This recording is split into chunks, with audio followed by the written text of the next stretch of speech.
এত মজাদার বিরিয়ানি রান্না করে আজকে শ্বশুরবাড়ির সবাইকে তাক লাগিয়ে দিলাম। সবাই তো খেয়ে খুবই প্রশংসা পঞ্চমুখ হয়ে আছে। চলো কিভাবে রান্না করলাম সম্পূর্ণ ভিডিওটা দেখা যাক, আশা করি সবাই দেখবেন। তার আগে এটা বলে যাও, আচ্ছা ওই পাবলিকরা কারা যারা এত মজার এই জিনিসটা একদমই পছন্দ করে না? বিরিয়ানি কে পছন্দ করে না বলেন তো? হ্যাঁ, কিন্তু অনেক এরকম আছে যারা পছন্দ করে না। বাবারে, আমি কিন্তু আবার ওসব পাবলিকের তালিকা নাই। আমি কিন্তু বিরিয়ানি অনেক বেশি পছন্দ করি। 3 বেলা বিরিয়ানি দিলে খুব পছন্দ করে খুশি খুশি খেয়ে নেব। হ্যালো এভরিওয়ান, আসসালামু আলাইকুম। বলেন আজকে আমার স্টাইলে বিরিয়ানি রান্না করে দেখাই। আমি কিভাবে বিরিয়ানি রান্না করি সেটাই দেখাচ্ছি। প্রথমে অনেকগুলো পেঁয়াজ দিয়ে ভালোভাবে বেরেস্তা করে নেব। তারপর বেরেস্তা হয়ে আসলে তারপর দিয়ে দিলাম রসুন বাটা, আদা বাটা, সাথে কিন্তু বাদাম বাটা, কাঠবাদাম বাটা দিয়েছি আমি, অপশনাল, স্কিপও করা যায়। তারপর গরম মশলা দিলাম কিছু। এবার এই মশলাগুলোকে ভালোভাবে কষাবো, যত বেশি কষানো যায় উপরে তেল ভাসে আসলে তারপরে বাকি ইনগ্রেডিয়েন্টসগুলো দেব। আজকে রাঁধুনির রেডিমিক্স বিরিয়ানি মশলা দিয়ে আমি বিরিয়ানি রান্না করব, তো পুরা প্যাকেটই দিয়ে দিলাম। আমি যেহেতু 1 কেজি মাংস দিয়ে রান্না করব, 1 কেজি চালের বিরিয়ানি। তারপর মশলাটা দিয়ে ভালোভাবে নেড়ে চেড়ে নিলাম, ভালোভাবে একটু কষাবো।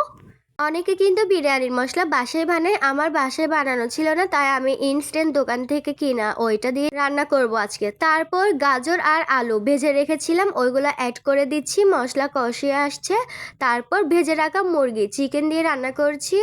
আজকে কিন্তু সম্পূর্ণ বিরিয়ানিটা হবে মুরগির মাংস দিয়ে। মুরগির মাংসের বিরিয়ানিও কিন্তু অনেক বেশি মজা হয়। অবশ্যই চেষ্টা করবেন মাংসটা হালকা একটু ভেজে নিতে, না হলে মাংসটা আর ভাঙবে না বিরিয়ানিতে। তারপর স্বাদ অনুযায়ী লবণ দিয়ে দিলাম। এবার ভালোভাবে দিয়ে কষিয়ে তারপর আমি একটু টমেটো কেচাপ দিলাম। বাই দ্য ওয়ে, আমার বিরিয়ানি কিন্তু সবাই পছন্দ করে। এটা কিন্তু নিজের প্রশংসা নিজে করছি না, কিন্তু এটা একদম সত্যি। আমার শ্বশুরবাড়ির সবাই আমার বিরিয়ানি পছন্দ করে খুব। তো আমি আজকে পোলাওর চাল দিয়ে বিরিয়ানি রান্না করব। 1 কেজি পোলাওর চাল নিয়ে নিয়েছি, ধুয়ে ভালোভাবে 1 ঘন্টা ভিজিয়ে রেখেছিলাম।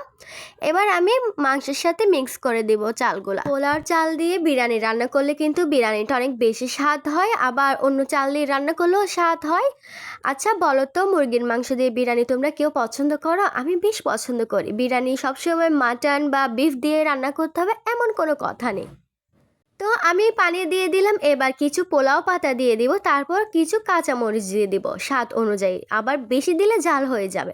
তারপর 1 গ্লাস তরল দুধ দিয়ে দিব। দুধ দিলে কালারটা সুন্দর হয়। আমি যেহেতু আজকে সাদা বিরিয়ানি করছি তাই হলুদ ইউজ করিনি। তো এবার দিয়ে দিলাম। আমি যেহেতু 1 কেজি চাল নিয়েছি তাই আমি মেপে মেপে 8 গ্লাস পানি দিয়েছি। প্রতি 1 পটের জন্য 2 গ্লাস করে পানি দরকার। তো এবার আমার বিরিয়ানিটা দেখো একদম কমপ্লিট। মাশাল্লাহ, খেতে কিন্তু অনেক বেশি স্বাদ হয়েছিল, তোমরা দেখে বুঝতে পারছো।